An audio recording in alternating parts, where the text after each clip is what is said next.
Bonjour amis internautes, amis panafricains, abonnés de la chaîne DFS Afrique. Merci beaucoup, vous qui nous faites confiance. Nous recevons aujourd'hui sur ce plateau Alassane Maguette Seck, président de la Ligue sénégalaise des ingénieurs du Sénégal. C'est pour vous parler aujourd'hui de l'expertise de la jeunesse au service de l'agenda 2050. Merci. Sur ce, je vais introduire le président en question. Bonjour Alassane. Bonjour Amina, merci beaucoup pour l'invitation et je salue au passage nos amis et collègues internautes qui suivent la chaîne de Dépêche Afrique. Alors Alassane, avant de démarrer carrément le débat, qui êtes-vous? Ça, je dirais que c'est une question piège. Hein? Bon, en résumé, comme vous l'avez évoqué, Alassane Maguette Seck, ingénieur génie civil de formation, a une expérience, on va dire, dans le ferroviaire, le génie maritime aussi. Je suis le président de la Ligue des ingénieurs du Sénégal. Alassane Maguette Seck, vous êtes le président de la Ligue sénégalaise des ingénieurs du Sénégal. Peut-on savoir quelle est l'importance pour le Sénégal d'avoir une Ligue des ingénieurs? En fait, l'importance, c'est que c'est un cadre qui permet de vraiment rassembler tous les ingénieurs, de manière générale. Ce n'est pas uniquement réservé aux ingénieurs sénégalais, il faut le préciser. Il y a des ingénieurs qui ont des aptitudes ou bien qui ont des compétences qu'on n'a pas localement ici sur certains domaines. Ils sont appelés à nous rejoindre. Mais non, l'impact direct, c'est qu'en fait, tout métier ou bien tout corps de métier doit être canalisé et encadré. Or, on n'a pas encore dans le domaine de l'ingénierie un cadre bien défini pour pouvoir réguler l'exercice de ce métier. Maintenant, si on prend un peu des exemples patents dans le domaine de l'industrie, dans le domaine des réseaux, dans le domaine de l'assainissement, entre autres, on a des ingénieurs qui sont formés et qui exercent leur métier dans, on va dire, dans leur secteur de prédilection. Mais en fait, il n'y a pas un cadre où ils peuvent se rabattre si toutefois il y a des revendications, ou bien l'État aussi ne dispose pas d'un cadre qui peut être son interlocuteur. Donc, l'objectif principal d'abord, c'est avoir un interlocuteur fixe qui parle au nom de l'ensemble des ingénieurs du Sénégal. C'est intéressant d'avoir un interlocuteur fixe face à un État qui s'est engagé dans la souveraineté, également dans la prospérité. Alors, quelle contribution peut-on attendre de la Ligue sénégalaise des ingénieurs? La contribution n'est pas uniquement une contribution technique. Là, comme je l'ai dit tantôt, parce que l'objectif final de la Ligue, c'est d'aboutir à établir un ordre des ingénieurs, comme ça existe dans d'autres corps de métier. Je pense aux architectes, je pense aussi aux médecins, aux pharmaciens, entre autres. Maintenant, cela permet de canaliser, que l'État sache qu'il a, entre guillemets, une task force ici au Sénégal, task force technique, un bras technique qui est là, apte à répondre à toutes les exigences et à proposer des solutions sur tous les défis et qui relèvent de l'ingénierie de manière générale. C'est vraiment pour donner une assurance à l'État d'abord qu'il y a cette disponibilité ici. Maintenant, si on descend vers le Sénégalais lambda, le citoyen, ça lui permet d'avoir aussi un interlocuteur. S'il y a un besoin bien défini qui relève de la technique, ils sauront qu'il y a un cadre bien régulé où l'adresse sera visible, où ils peuvent vraiment aller vers là-bas pour ne serait-ce que s'enquérir d'informations utiles dans leur, on va dire, dans le mode de vie ou bien dans leurs activités quotidiennes. Et là, c'est une entité qui reconnaît même la compétence des ingénieurs, les établissements aussi.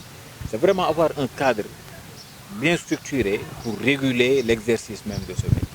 Alors, si je vous comprends bien, c'est-à-dire au-delà d'avoir un répondant face aux besoins de la population, aujourd'hui, l'État qui s'est engagé dans une souveraineté peut se dire qu'aujourd'hui, chez moi, il y a l'expertise locale qui est là, toutes les compétences qu'il me faut, je ne dois pas alors recourir à l'expertise étrangère. Tout à fait. tout à fait. En résumé, c'est cela. Et juste pour dire en fait que tous les domaines techniques là qu'on a ici, on a l'expertise locale et là il est disponible. Il est disponible. Alors, on peut savoir combien de membres aujourd'hui vous êtes au sein de la Ligue? Oui, à l'état actuel, nous sommes 290 ingénieurs. 290 ingénieurs sénégalais qui sont tous vraiment des experts dans divers domaines. C'est ça. Alors, vous avez établi un plan stratégique. Parlez-nous-en un peu. Alors, en fait, notre plan stratégique, on l'a décliné sur deux étapes. La première, c'est le cycle de vie de l'association, le cadre associatif qui parle de l'année 2025 à 2028. Maintenant, il y a un plan d'action en second lieu qu'on a déroulé pour l'année 2026. L'exercice de ce plan, c'est de vraiment préparer le terrain, proprement dit, c'est-à-dire avoir une visibilité, que nos collègues sachent qu'il y a une entité que des ingénieurs ont mise en place pour en fait rassembler le maximum de notre corporation et aussi de leur dire que voici un cadre qui est là, qui est disponible à tout ingénieur. Maintenant, la deuxième étape de la phase de l'année d'exercice, nous proposons des activités éducatives, des activités professionnelles, mais aussi avec les collectivités locales. On l'a très bien détaillé dans notre plan d'action de l'année 2026. Et in fine, on a établi des indicateurs cibles. En principe, à la fin de l'année 2026, on doit boucler le nombre 1000 membres inscrits dans la Ligue des ingénieurs. C'est cet objectif-là que nous nous sommes fixés. Alors, 1000 membres pour se mettre au service, en tout cas, de la prospérité. Alassane, aujourd'hui, vous pensez vous inscrire vers la mise en place d'un prix d'excellence. Pourquoi l'importance d'un prix? Oui, tout à fait. C'est une partie même, c'est un élément clé vraiment de booster ou bien d'exciter l'ingéniosité de nos jeunes camarades et nos collègues ingénieurs. C'est de mettre en place des prix, des concours annuels ou bien trimestriels sur un domaine, sur l'IA par exemple, ou bien nous, notre approche c'est que on choisit, vous avez vu le Sénégal, 14 régions, 18 millions d'habitants plus ou moins, on a énormément de problèmes. Je parle quand il y a la saison des pluies, les problèmes d'inondation. Je pense à Touba, je pense aussi à les régions côtières, aussi au niveau de Dakar, entre autres. Donc nous, notre approche sera d'identifier un de ces problèmes, ou bien quelques-uns de ces problèmes-là, et demander un défi à tous les ingénieurs de proposer une solution. C'est cette approche-là qu'on va amener, on va dire, c'est une touche relativement particulière, qui donne du neuf pour permettre effectivement, en dehors des obligations internationales, des problèmes qui sortent un peu de notre cadre territorial, on a des problèmes locaux. On essaie d'avoir les outils qu'il faut pour permettre aux ingénieurs de produire des solutions qui peuvent résoudre ces problèmes-là. Alors, on peut s'étendre d'ici quelques temps, peut-être quelques jours, parce que les inondations annoncent bien. La saison de pluie est là. Oui, elle est presque là. C'est vrai que d'ici là, on peut dire rien de concret en termes d'infrastructure ne peut se faire pour résoudre définitivement ce problème. On ne dit pas qu'on va proposer des solutions qui vont résoudre définitivement ce problème-là, mais quand même, sur des proportions, là, vous prenez l'exemple des inondations, effectivement, c'est un problème qui est déjà là et qu'on a l'expertise qui est là disponible pour le faire, pour proposer des solutions.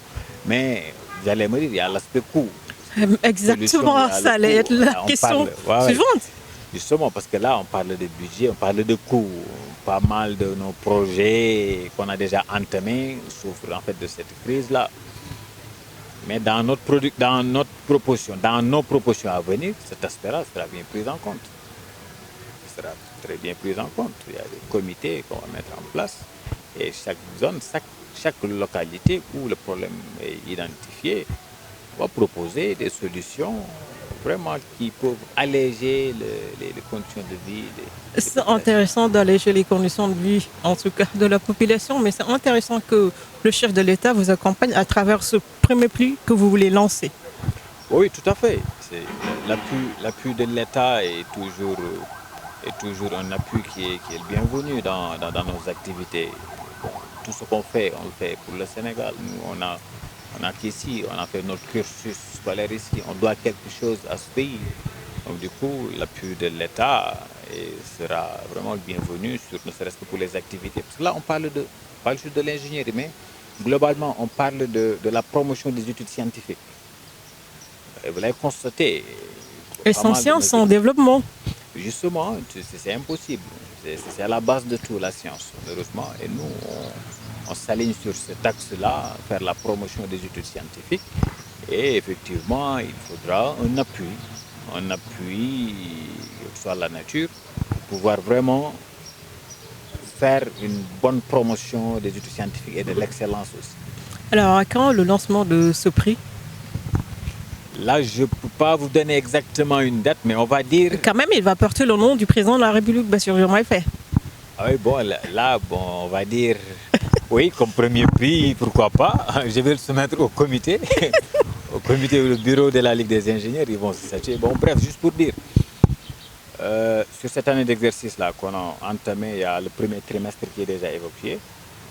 Voilà, on est à la fin de ce premier trimestre. Maintenant, le second trimestre, normalement, ça doit être le 4e trimestre du mois. On a prévu ces activités de concours de l'excellence, entre autres. Un planning plus détaillé sera produit et effectivement, on va utiliser les plateformes dédiées à cela. En tout cas, les Sénégalais sont pressés de voir des solutions pour atténuer leurs souffrances. Vous avez parlé des inondations. Au-delà des inondations, il y a l'érosion côtière qui est en train de menacer vraiment Dakar, surtout la plus belle baie, la baie de Ngor. Alors, à ce stade, on peut attendre des solutions sur cette question-là? Oui, sur les inondations, vous l'avez bien dit, hein, tu vas juste au niveau, même pas mal des établissements d'ingénierie. Si vous allez dans leur bibliothèque, il y a des projets de fin d'études. Il y a énormément de projets de fin d'études qui établissent des études vraiment bien définies, élaborées sur les zones inondables. Il y en a, c'est disponible. On ne les exploite pas malheureusement. On a tendance à mettre tout dans les tiroirs, dans les bibliothèques. Pour la question de l'érosion côtière, c'est vrai que c'est un domaine que nous découvrons plus ou moins, on va dire, je parle sur le plan technique, parce qu'il n'y a pas d'école ici au Sénégal qui produit des ingénieurs génie côtier. Il n'y en a pas, même en Afrique de l'Ouest, il n'y en a pas. Donc c'est par expérience qu'on a eu, on va dire, dans des bureaux d'études ou bien des bureaux de maîtrise d'œuvre. C'est un problème plus crucial. Il faudra que l'on fasse quelque chose. C'est très costaud en termes de moyens, ça on le sait, mais quand même il faudra prendre des mesures. Arrivé à un certain niveau, le coût va exploser, on va dire. C'est-à-dire, si on prend juste l'exemple, on parle l'exemple de Dakar, on a la corniche ouest de Dakar, on a aussi la baie de Han et aussi nos parents qui sont vers Yoff. Beaucoup d'activités sont menacées, mais c'est-à-dire beaucoup de vies sont menacées. Hein? Mais justement, on voit que ça avance et qu'il faudra. On a des solutions qui ne sont pas très coûteuses. Des solutions qui ne sont pas très coûteuses, qui peuvent être mises en place, ne serait-ce que. Parce que là, nous, on propose des solutions durables sur le long terme. On ne va pas proposer des solutions provisoires. Mais en fait, vous savez, si arrivé à un certain niveau, si rien n'est fait, il faudra d'abord s'occuper des habitations avant de régler le problème là. Là où on voit qu'il y a, je prends juste l'exemple de Saint-Louis au niveau de la langue de Barbarie, on a vu tout récemment, je crois il y a 2-3 mois de cela, et une famille, on va dire complètement, on voit leurs édifices décimés complètement en une fraction de seconde, il suffit d'une forte marée, une petite tempête là et ça prend tout. Donc du coup, il faudra prendre des mesures urgentes pour relocaliser les gens. Maintenant, traiter avec des études bien précises et très sérieuses quand même, étudier le problème de fond en comble et proposer, on propose des solutions là-dessus. Comme on dit, les solutions, on l'a déjà évoqué d'une part. On a des solutions pour régler le problème de l'érosion côtière, il y a des solutions en dur ou bien des solutions souples dans le milieu. Les solutions souples ont tendance à se rabattre sur le cadre environnemental purement. Je pense aux mangroves, aussi au reboisement, sur les zones où on a des fils à eau, ne serait-ce que des parties où ça reste d'abord. Maintenant, quand on est arrivé à un stade où il n'y a pas ces possibilités-là, on préconise des solutions qui utilisent, on va dire, des enrochements. Il y a un système bien spécifique à la protection côtière, où soit on met des brise-lames, qui sont des ouvrages parallèles au trait de côte, une ligne imaginaire au niveau de la plage, qui montrent l'estran, les va-et-vient des marées astronomiques, ou bien des ouvrages perpendiculaires au trait de côte, qu'on appelle des épis. On appelle des épis, ça prend naissance au niveau de la plage et ça plonge à l'intérieur. Cet ouvrage-là, ce second ouvrage, son fonctionnement, ce n'est pas pour amoindrir la houle qui s'abat au niveau de la plage, mais c'est de bloquer le transit sédimentaire. Parce que l'érosion, tout ça, on parle de mouvement de sable. L'eau qui prend le sable. Là, on met un ouvrage perpendiculaire au trait de côte. Et nous, sur notre côte, on a un transit sédimentaire qui se fait du nord au sud. Donc, du coup, des ouvrages de fermeture sur certaines zones, c'est nécessaire pour ne pas que le sable, le sédiment quitte une zone impactée au détriment d'une autre zone. Donc ce n'est pas des solutions ponctuelles. Il faut le faire sur un linéaire bien défini pour encadrer ce linéaire-là.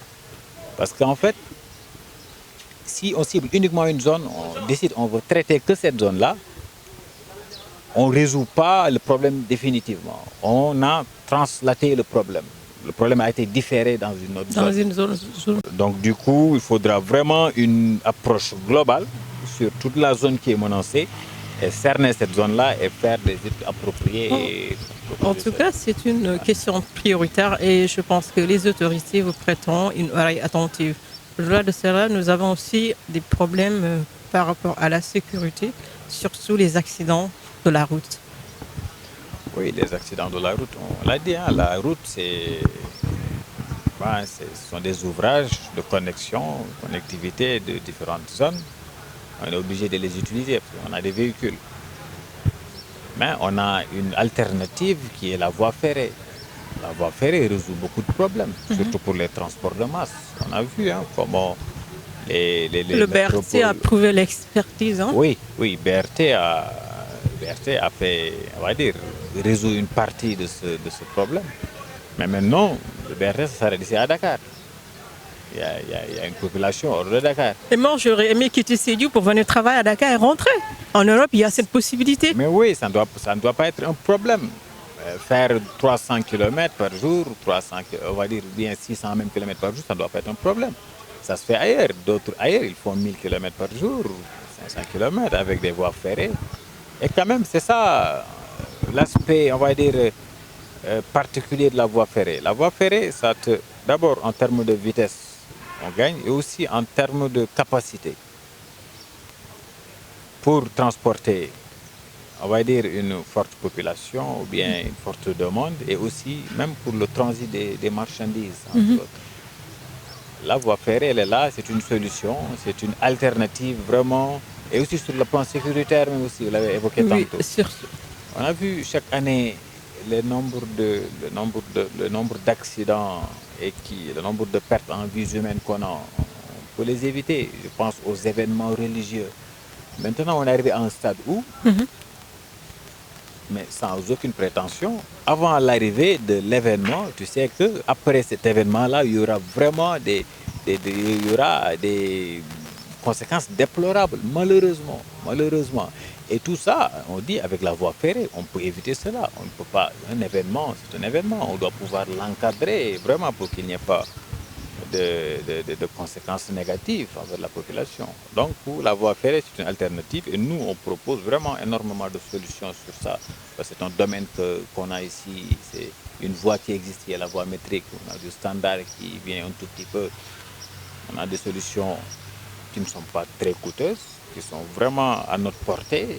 Tout récemment, la Ligue a publié un article évoquant cela, proposer des alternatives qui qui allie les deux types d'écartement, on a dit standard et métrique, et qui est vraiment à notre portée et qu'on peut faire. Et qui peut utiliser moins d'espace aussi. Mais justement, on parle d'emprise, parce que là, les habitations, malheureusement, actuellement, les habitations viennent avant les infrastructures.